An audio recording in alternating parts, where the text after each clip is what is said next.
But Yeah, I heard he's super heavy coming into this week. Oh, is it? I heard he's like 230 going into this week. He could be a 3-division world champion for the first time. I always say that the time that Jon Jones took off to get to heavyweight, does he need that kind of time? Because it takes a while to put on size like that.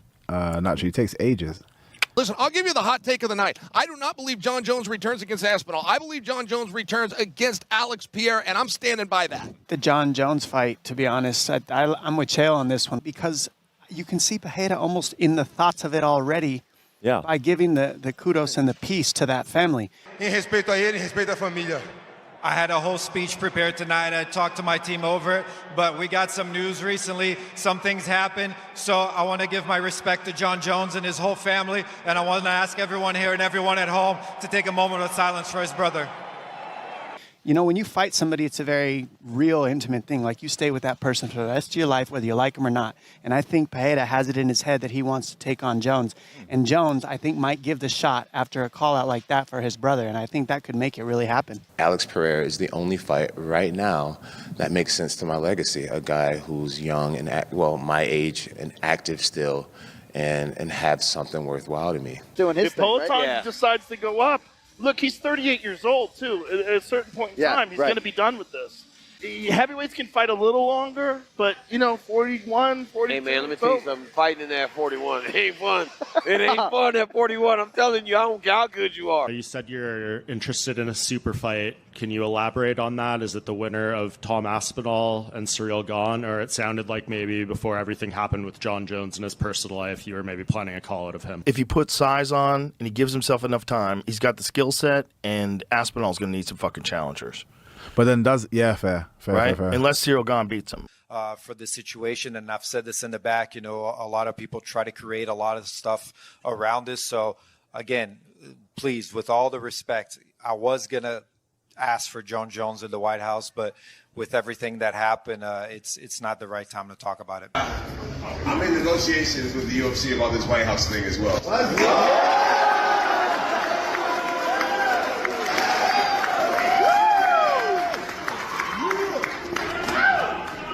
Very, very, very proud American, and I cannot wait to represent one more time. So let's start having this. I'm at a place now where, I want to take what I find to be super fights. I don't want to fight dangerous up-and-comers anymore. I want to fight dangerous, established champions. So Tom can have the heavyweight championship. I don't really care about it. That my value doesn't lie in belts anymore. I've created something much bigger. I want Pereira. The whispers of a historic White House fight card are spreading through the MMA world like wildfire. And right in the eye of the storm sits a matchup that feels almost unreal, Jones versus Pereira. While analysts argue endlessly about whether Pereira's terrifying knockout power could finally shatter the most dominant fighter the sport has ever seen, Jones has already begun tightening the psychological noose around Pereira. With chilling confidence, he fires a message toward the heavyweight king, promising that if this collision ever unfolds on the White House stage, the world will witness exactly why his reign refuses to fade and why he still stands as the greatest of all time. I've beat a lot of legends from your country, my friend. I know you'd love to avenge the boys, but boy, would you be a good one to add to my list. Be careful what you wish for. Trauma.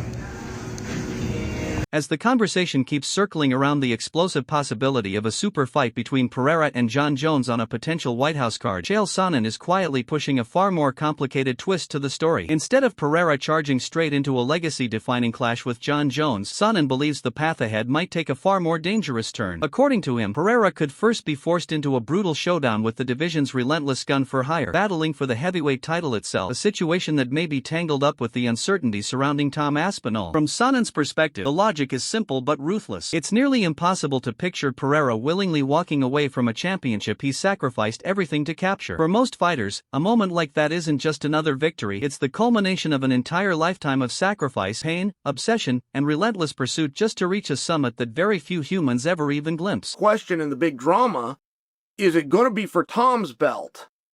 Or is it going to be for an interim title? But it is very difficult for me to believe that Alex Pereira is going to leave a world title just to go up. Now, I'm following the golden rule in life. I'm putting myself in somebody else's shoes. I worked my entire life. I sacrificed whatever that meant physically, mentally, relationship, like whatever it took, got put on hold and got put in second position so that I could win a belt. When you get a guy that's won as many as Alex, I imagine that it gets looked at different. Like when Jon Jones gave his belt back at 205 pounds, I could not relate. I could not imagine having so much success that I could give a world title away. It's the opposite. I wanted to win. Yet Chael Sonnen isn't completely buying the rising wave of hype around a collision between Alex Pereira and Jon Jones, even with the spectacle of a White House card dangling in the spotlight. In Sonnen's eyes, something about the narrative feels dangerously fragile. He warns that Jones sitting outside the rankings while packaging the fight as a patriotic one last heroic moment could quietly undermine the credibility of what is supposed to be a championship battle. To Sonnen, a belt isn't meant to exist for a single dramatic night under bright lights. A real title carries weight through time, through defenses, through challengers lining up and testing the throne again and again. Strip that away, and the championship risks turning into nothing more than a prop. Right now, he believes the strange political energy surrounding this potential showdown is pushing the story toward spectacle rather than legitimacy. The pageantry, the symbolism, the massive stage, it all feels bigger than the sport itself, and that imbalance raises red flags. Unless every moving piece falls perfectly into place, Sonnen fears the fight people are dreaming about could unravel before it ever truly materializes, leaving behind a matchup that sounded legendary in theory but never fully delivered the promise that made fans believe in it in the first place. Jon Jones. And I'm light on the idea. I think the fact that Jon isn't ranked means something. And I think the fact that Jon has made it so clear that the White House is important to him almost works against him. Because what we really need, if we're going to put you in a position to have the belt, is to know that you're going to come back, that you're going to defend the belt, that it's not just everything into this one night. And Jon put a statement out over the weekend. He said, yes, I am in negotiations. I have made my stance clear, which to me says, I'll do the fight, I'll do it with Pierre, I'll do it any way that you want to do it, but I'm going to need this. All right, fair, negotiation. But then he finished the statement by saying, I would love to represent America one more time. And that to me was the problem. If there is an attitude that it's one more time, it's very difficult to then do that for a championship which has a lineage and carries on. So this is just some. The tension around the rumored White House showdown just escalated after Brendan Schaub dropped a piece of insider intel that instantly set the MMA world buzzing. According to Schaub, the UFC's original plan was very different from what fans are hearing now. The promotion reportedly wanted Alex Pereira to collide with Jon Jones at light heavyweight, believing the clash would feel far more dramatic there, especially since Jones has never ruled as a long-term multi-division king at heavyweight. But Jones had other ideas. With cold confidence, he pushed the fight firmly into the heavyweight division, forcing the UFC to pivot its entire strategy. Now, behind the scenes, the promotion is scrambling to lock every detail down and secure the contracts for a potential White House spectacle before anything derails the moment. And in the shadows, another name waits quietly in case the dream collapses. Cyril Gane is reportedly on standby as the emergency replacement if negotiations unravel or the matchup suddenly falls apart. Schaub insists this isn't rumor or speculation. He doubled down with absolute certainty, declaring that these details are coming directly from his most trusted contacts inside the promotion. For weeks, he says, he's been warning fans that something massive was brewing. If everything holds together, this single fight could send shockwaves through the entire division and reshape the landscape of the sport in ways few people are prepared for. I told you guys a hot second ago on here, though, that I know for a fact the UFC originally wanted Alex versus Jon at light heavyweight because they didn't think there was much appeal since Jon hasn't been like this reigning multi-time division champion at heavyweight. They thought it'd be more important for Alex to beat Jon at light heavyweight. So they wanted to originally do it at light heavyweight. Jon apparently was not into it, wanted to do it at heavyweight. So now they're trying to figure out contractually with Jon the fight between him and Alex at the White House. And if for whatever reason there's hiccups in that, Cyril Gane is ready to go. Yeah. This is Jon. But I've been telling y'all this. I've been telling y'all this for weeks. I don't make this shit up.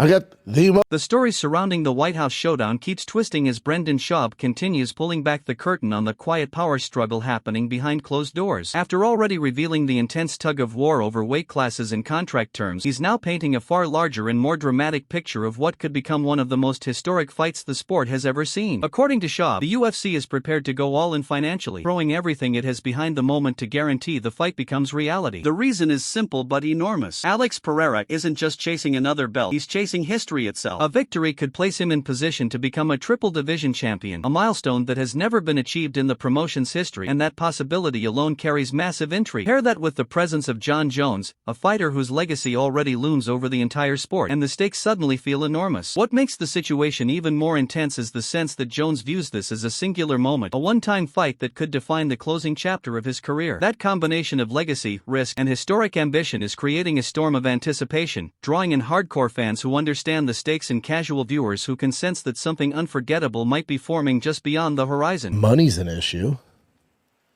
They're spending everything for that. Yeah, they're spending everything. That's what it would take to blow the doors off the White House card. It's the only thing they can do, man. Because Cyril Gane, Alex at the White House, you're like, oh, cool. For hardcore, it's like, okay, well, we'll see Alex go for triple champ. That's cool. Never been done before, and they'll be able to market that way. To like the dude at Summer Moon who's into fighting, he's like, wait. A Brazilian, a French guy's the main event of the White House card? Yeah, it's actually really cool, though. Yeah. You know? He's going for history. Yeah. But they don't give a fuck. Yeah, I mean, this is awesome news, though. Love hearing this kind of stuff. It's going to happen. That'd be so dope. What else are they going to do, dude? And John's in such a good position to back the Brinks truck up. Mm-hmm. Yeah, you guys want it. And you want it at the White House. I'm not fighting anywhere else. This is the one time I'm going to fight. What's up, dude? Yeah.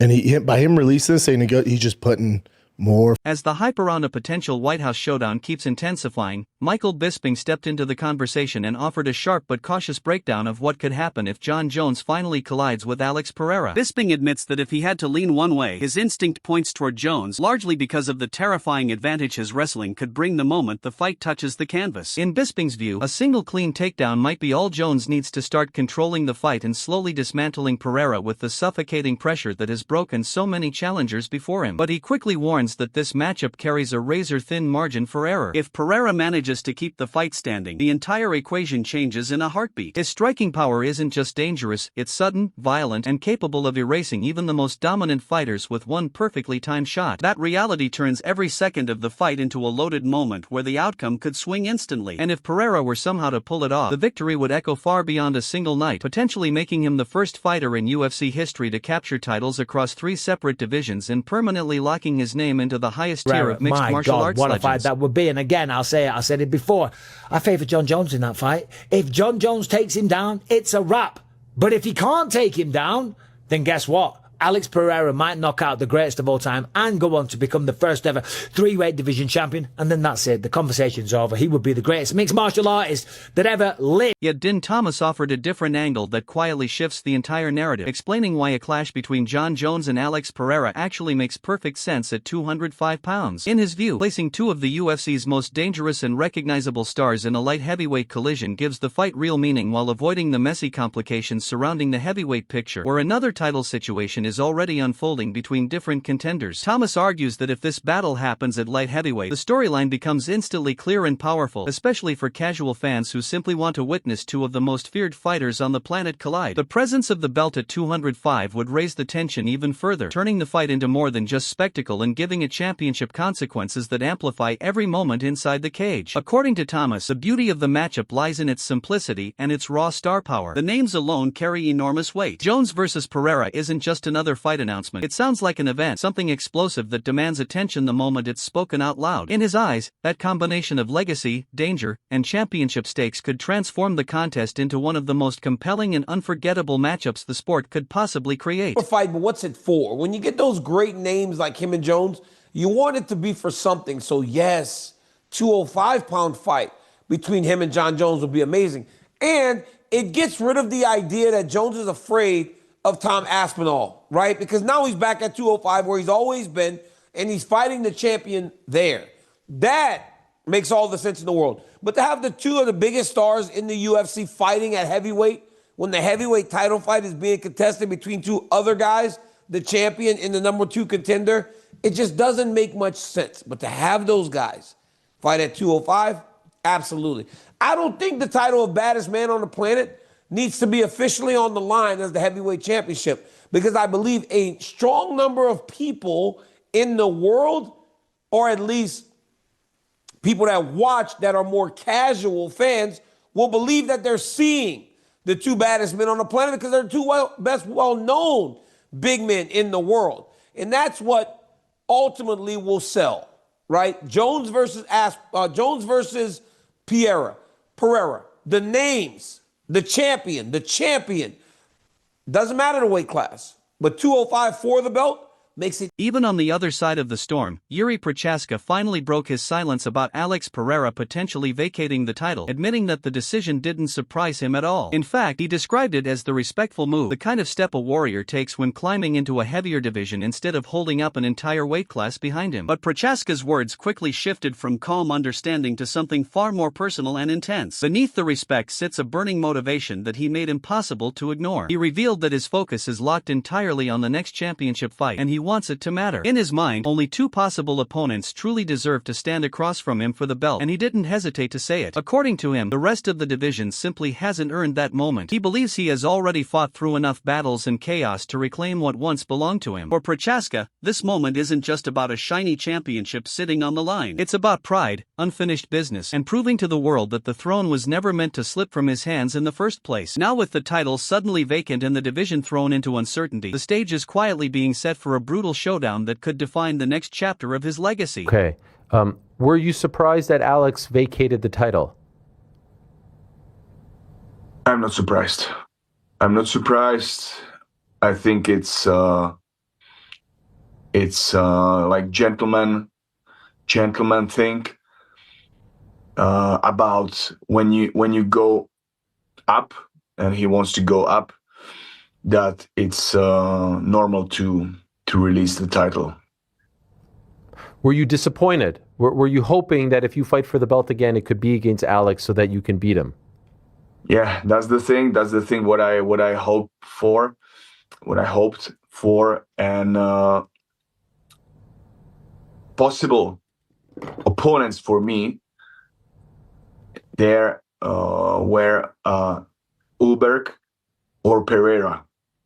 I wanted just one of these two for a title fight, because I think other fighters don't deserve it, and I made enough to take. However, Wade Plemons stepped in to dissect the terrifying chess match that could unfold between Jon Jones and Alex Pereira, warning that this potential clash carries layers of danger few fights ever reach. He acknowledged the obvious first. Pereira on the feet is a nightmare waiting to happen, a striker capable of detonating a fight with a single clean shot that can erase even the most dominant champions in seconds. But Plemons quickly shifted to the other side of the equation, emphasizing that Jones possesses a weapon just as frightening, his grappling. Even now, with years of battles behind him, Jones still carries a suffocating ground game that can slowly dismantle opponents once the fight touches the mat. According to Plemons, that contrast is exactly what turns this matchup into a perfect storm. One man holds nuclear power in his hands, while the other controls a strategic system designed to drain, trap, and dominate. In that sense, the fight suddenly makes complete sense for Jones to return, especially with Pereira openly chasing history and pushing towards something that could redefine his entire career. If the two paths finally collide inside the cage, the moment would explode far beyond a simple championship bout. It could become the kind of confrontation that permanently reshapes how both fighters are remembered, a clash where one night might decide whose legacy truly stands above the other. Pereira, while on the feet, very, very dangerous for Jon. If Jon can take him down, which I believe is a better possibility than even Big Onk trying to take Alex Pereira down. Even at Jon's older age, I just value Jon's grappling far more. The fight becomes very advantageous to Jon Jones. Regardless, it just makes all the sense in the world, and I think this would pull him back in. This would be the thing. Even at, hip arthritis and the whole deal, this would be it.